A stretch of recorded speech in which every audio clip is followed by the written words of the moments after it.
نیا پاکستان گلوبل کے ناظرین السلام علیکم۔ طیب اردگان نے متحدہ عرب امارات اور اسرائیل کے پاؤں تلے سے زمین ہلا کے رکھ دی۔ ترکی اسرائیل پر حملہ کرنے کی تیاری کرنے لگا۔ فلسطین کو کیسے آزاد کروایا جائے؟ طیب اردگان نے خطرناک تنظیم سے رابطہ کر لیا۔ ترکی نے ایک بار پھر عرب دنیا اور اسرائیل کو بڑا چیلنج دے دیا۔ مسلم امہ کے لیے کڑا امتحان شروع ہو گیا۔ ترک کا ساتھ دیا جائے یا پھر عرب امارات کا؟ عمران خان کے لیے فیصلہ کن گھڑی آ گئی۔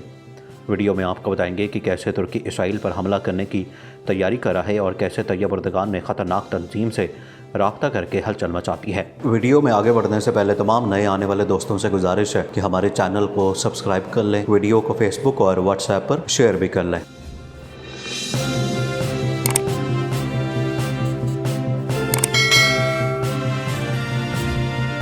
ناظرین، ترکی نے ایک بار پھر عرب اور اسرائیل کی سیاست میں ہلچل مچا کے رکھ دی۔ طیب اردگان نے امت مسلمہ کے عظیم رہنما ہونے کو حق ادا کر دیا۔ ترکی کا اسرائیل اور عرب ممالک کے خلاف اب تک کا سب سے بڑا فیصلہ۔ ترکی نے اسرائیل پر حملہ کرنے کے لیے تیاری کرنا شروع کر دی۔ عرب ممالک کے لیے ترکی نے نیا جال تیار کر لیا۔ فلسطین کو ہر حال میں آزاد کروا کر ہی دم لیں گے۔ ترکی نے اسرائیل اور عرب ممالک کو بڑا چیلنج دے دیا۔ طیب اردگان کا فلسطین کی آزادی کے لیے خطرناک تنظیم سے رابطہ۔ اسرائیل کی شامت آ گئی۔ ترکی نے اسرائیل اور متحدہ عرب امارات کی پریشانی بڑھا دی۔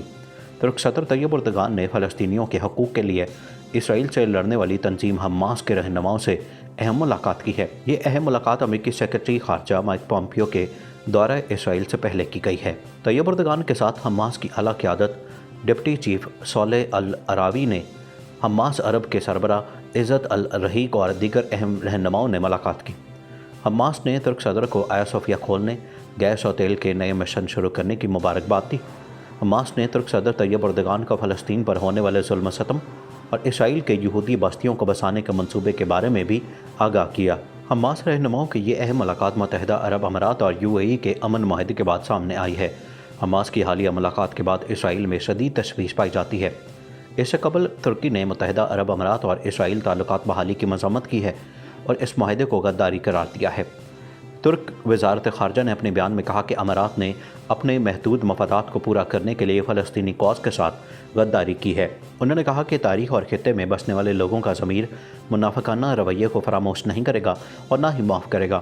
اردگان نے اسرائیل کے ساتھ معاہدے پر متحدہ عرب امارات پر سخت تنقید کی ہے۔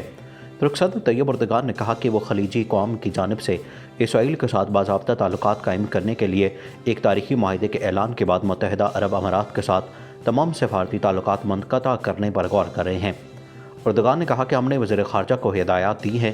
ابوظہبی کے ساتھ سفارتی تعلقات معطل کرنا ایک قدم ہو سکتا ہے اور ساتھ ہی اپنے سفیر کو واپس بھی بلا سکتے ہیں، کیونکہ ہم فلسطینی عوام کے ساتھ کھڑے ہیں۔ اسرائیل ہر اعتبار سے ایک ناجائز ریاست ہے، چنانچہ ناجائز ریاست کو تسلیم کرنے والے فلسطینیوں کی آزادی کے سوال اور ان کی بے پناہ قربانیوں سے غداری کے مرتکب ہو رہے ہیں۔